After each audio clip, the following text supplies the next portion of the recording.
Assalamualaikum warahmatullahi wabarakatuh. Pada yang terhormat, Bapak Dr. Johan Setiawan MPD, selaku dosen pengampu mata kuliah konsep dasar IPS, kami di sini akan menjelaskan materi konten IPS.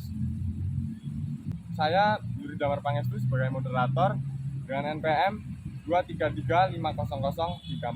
Saya Evita Angelita dengan NPM 233500027.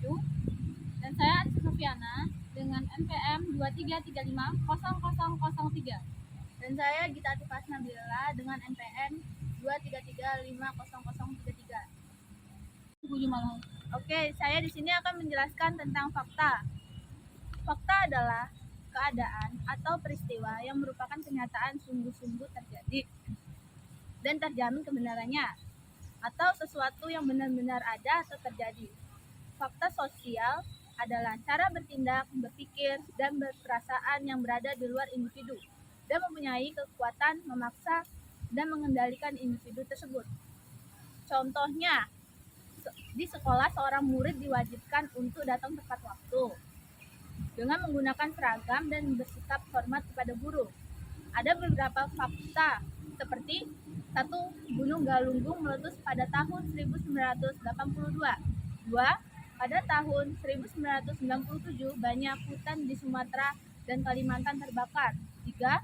Jakarta adalah ibu kota Indonesia. Dan keempat, Jawa Barat mempunyai penduduk lebih banyak daripada Irian Jaya. Kelima, proklamasi kemerdekaan Indonesia adalah pada tanggal 17 Agustus 1945. Baik, sekian dari saya. Materi selanjutnya akan disampaikan oleh teman saya. Materi yang kedua adalah konsep. Menurut Kamus Besar Bahasa Indonesia, pengertian konsep adalah gambaran mental dari objek proses atau apapun yang ada di luar bahasa yang digunakan oleh akal budi untuk memahami hal-hal lain.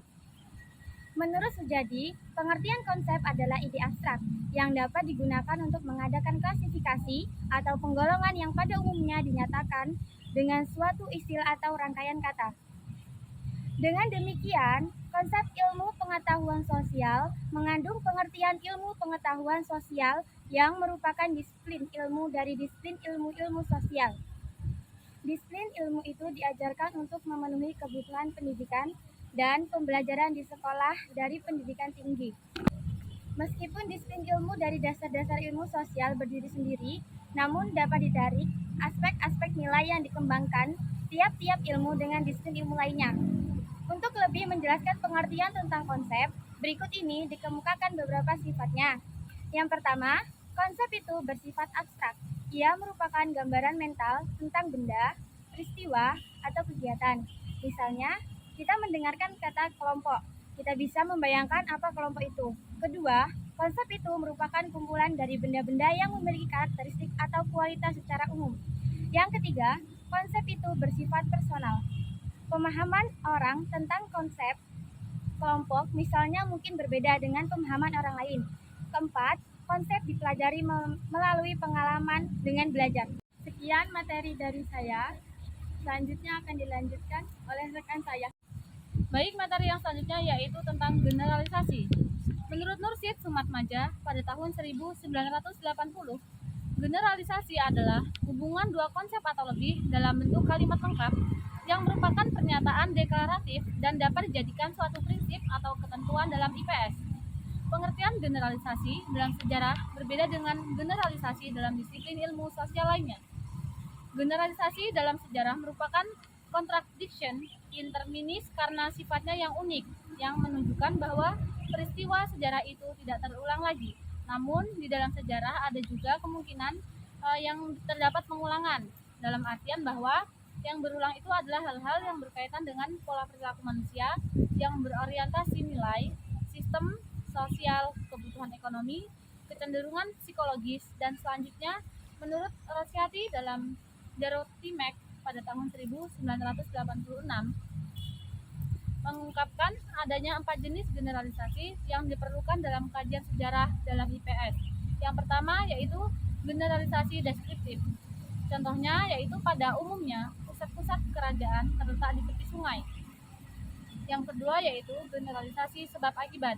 Contohnya, di dalam revolusi, apabila golongan ekstrim berhasil merebut kekuasaan, maka akan berlangsung pementahan teror. Yang ketiga yaitu generalisasi acuan.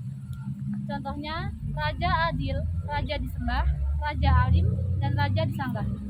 Yang keempat ada generalisasi prinsip universal. Contohnya, kapasitas sebuah bangsa untuk memodelisasikan diri tergantung pada potensi sumber daya alamnya masing-masing, kualitasnya manusia, dan orientasi nilai para pelaku sejarahnya.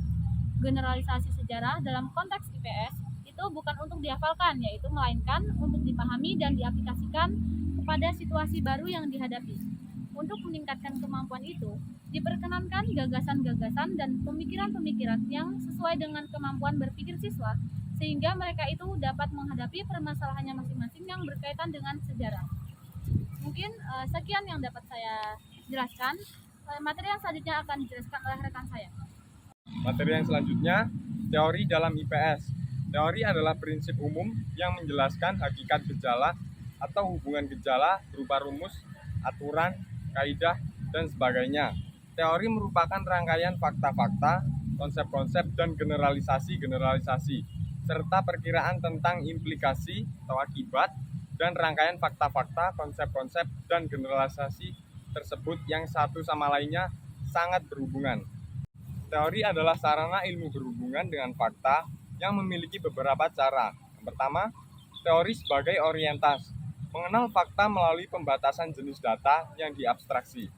Yang kedua, teori sebagai konseptualisasi dan saling dihubungkan. Yang ketiga, teori meringkas fakta ke dalam generalisasi empiris. Sistem hubungan antara proposi-proposi merupakan digeneralisasikan fakta.